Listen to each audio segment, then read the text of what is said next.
Isang mapayapang araw sa iyo, kaibigan. Welcome sa Living Conqueror, na kung saan ay may mga katanungan tayo na bibigyan natin ng sagot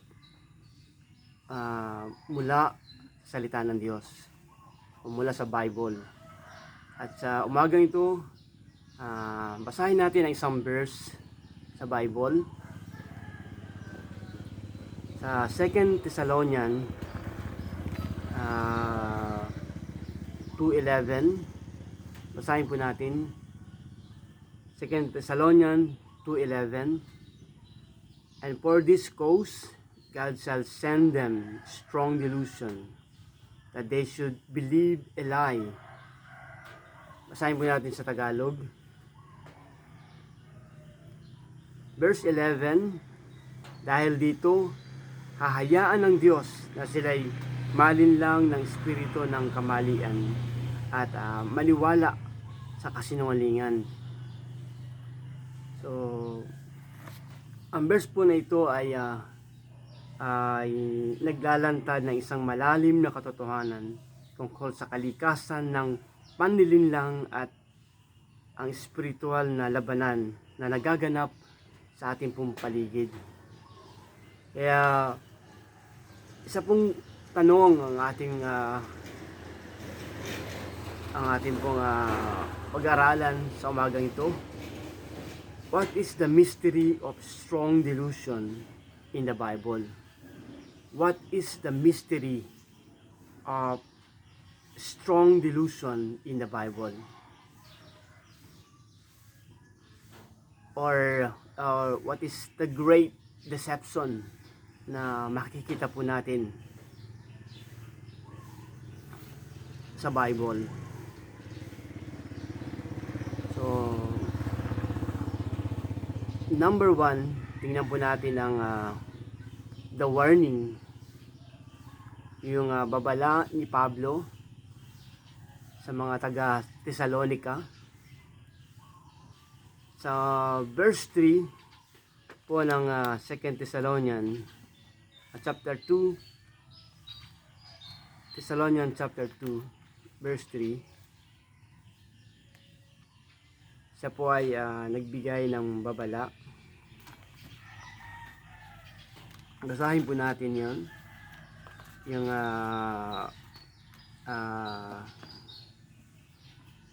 Thessalonians chapter 2 verse 3. Ito po yung babala ni Pablo sa mga taga Thessalonica. Sabi niya, huwag kayong padaya kanino man sa anumang paraan, pagkat ito'y hindi dadating maliban ng dumating mula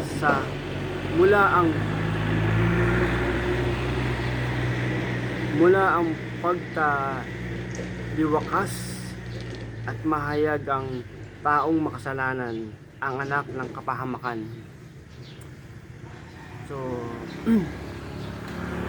sinasabi po ni Pablo na not to be deceived. Huwag kayong padaya. Huwag kayong magpalinlang. Kasi po, ito po yung pagdating ng man of sin. The coming of man of sin. Na kung saan ito rin po yung Antichrist.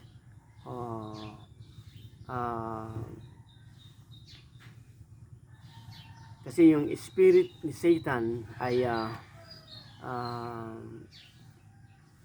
nasa taong ito, yung man of sin.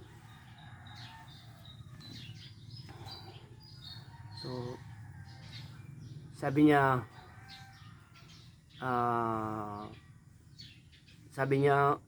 kahit po si Jesus ay nagsabi rin po sa atin sa Matthew 24. Basahin po natin Matthew 24 verse 4 and 5. Sumagot si Jesus, mag-ingat kayo upang hindi kayo mailigaw ni numan. Maraming paparito sa pangalan ko at magpapanggap na sila ang Kristo, at marami silang maililigaw. So, ito po yung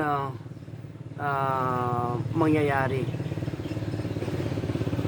na kung saan mayroon darating na Kristo or Savior at ikiklaim niya na siya ang Kristo, siya ang Mesaya o tagapagligtas.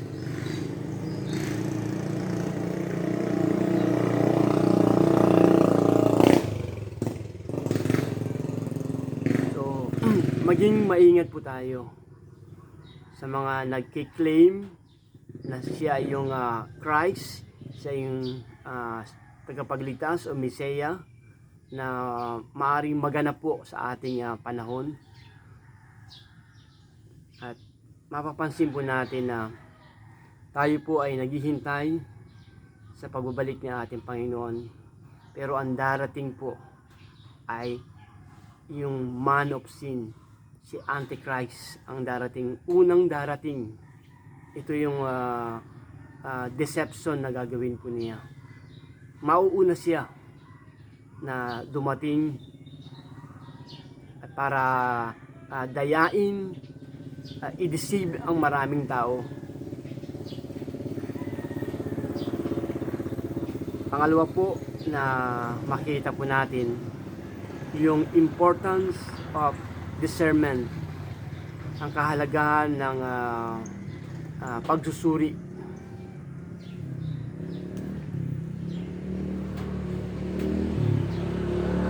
To resist deception and holding the truth. So sa panahon po natin, yung ating pong technology ay nandiyan na, at ito ay maaaring pwedeng gamitin ng Antichrist o ng man of sin. Sasabihin niya na ang AI o yung artificial intelligence ay makatutulong sa ating economy, sa tao. Pero ang totoo, itong AI intelligent ang wawasak, magdi-destroy sa tao pagdating ng panahon. Dahil sila po ay wala silang emotion o wala silang love and mercy. They just receive command. Kung naikuman sa kanila yung patahin ng tao, gagawin po nila ito.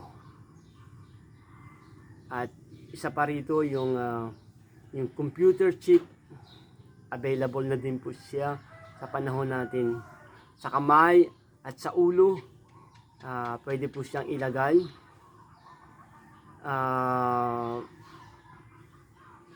To monitor and to control ang ano po niya. So gagamitin ito ni Antichrist para yung kanyang agenda ay masunod o mangyari. Pangatlo, ating pong na maaring gamitin niya na paano ma-deceive ang mga tao. He will deny the rapture. He will deny the rapture. Na parang sinasabi po na dito na ako yung Mesaya, hindi na magaganap ang rapture dahil nandito na ako ang tagapagligtas, ang Kristo. So tayo na mga mananampalataya ay naghihintay po ng pagbabalik ng ating Panginoon, yung rapture, blessed hope, our blessed hope. Pero sasabihin ng man of sin na ito, ng Antichrist, ay he will deny the rapture. Walang rapture. Hindi totoo ang rapture. And second, na pwede niyang gawin is to counterfeit counterfeit the rapture. Counterfeit the rapture.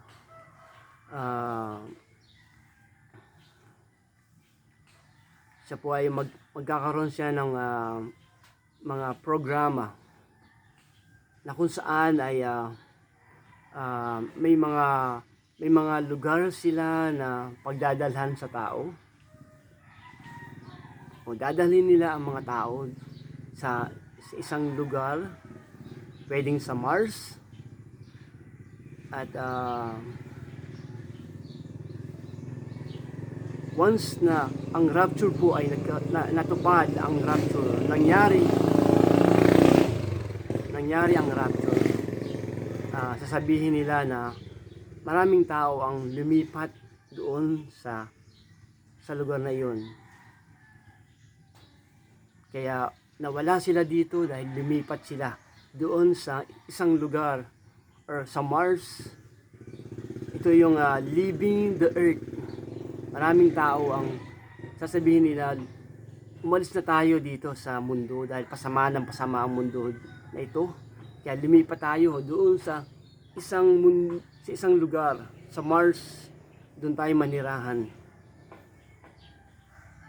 Ito yung counterfeit na gagawin po nila. So, magkaroon po tayo ng discernment. Suriin natin ang mga bagay-bagay po. Ano po ang sabi po sa 1 John 4:1? Basahin po natin 1 John 4:1. Mga minamahal, huwag ninyong paniwalaan ang bawat nagsasabing nasa kanila ang Espiritu. Sa halip, subukin ninyo sila upang malaman kung talagang mula sa Diyos ang Espiritong nasa kanila, sapagkat marami ang huwad na propeta sa mundong ito. So, let's hold the faithful promise of Jesus that we will meet Him in the air. Ito po yung rapture. Magaganap po ito. Kahit ano man ang gawin nila, yung panghawakan po natin ang pangako ng ating Panginoong Jesus na siya ay muling babalik para kunin po yung kanyang mga anak at salubungin natin siya sa ulap. Pangatlo po, purpose of man of sin. Ano po yung purpose ng man of sin nito, ng Antichrist nito? Kung babasahin po natin ang verse 4, gusto niya i-declare gusto niya i-declare to call him God, na siya ay tawaging Diyos.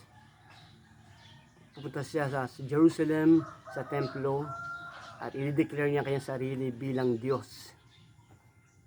Hindi niya ito nagawa sa langit, kaya dito sa earth gusto niya itong gawin, na siya ang tawaging Diyos. At lahat ng mga sign and wonders himala ay gagawin po niya just to worship Him, para siya isambahin po. Basahin po natin ang isang verse sa Bible, sa Isaiah 14:14. Aakit ako sa ibabaw ng mga ulap, papantayan ko ang kataas-taasan. Ito po yung sabi ni Lucifer. Ito yung kanyang nais gawin. Hindi niya ito nagawa sa langit, kaya dito po gusto niya itong gawin. Pupunta siya sa Jerusalem, sa templo, at i-declare niya ang kanyang sarili bilang God para siya isambahin. To worship Him. So, makita po natin na ito po ay isang paalala sa mga panganib ng panlilinlang at hinikaya tayong na manatiling mapanuri at nakasalig sa katotohanan ng mga salita ng Diyos. Kahit malakas ang panlilinlang, sa huli, tandaan po natin, sa huli ang katotohanan at karunungan ng Diyos pa rin po ang mananaig. So, ito po yung great deception na maaring mangyari sa panahon po natin. So, hanggang dito lang po. Ako po si Pastor Jeff. At God bless you, and to God be the glory.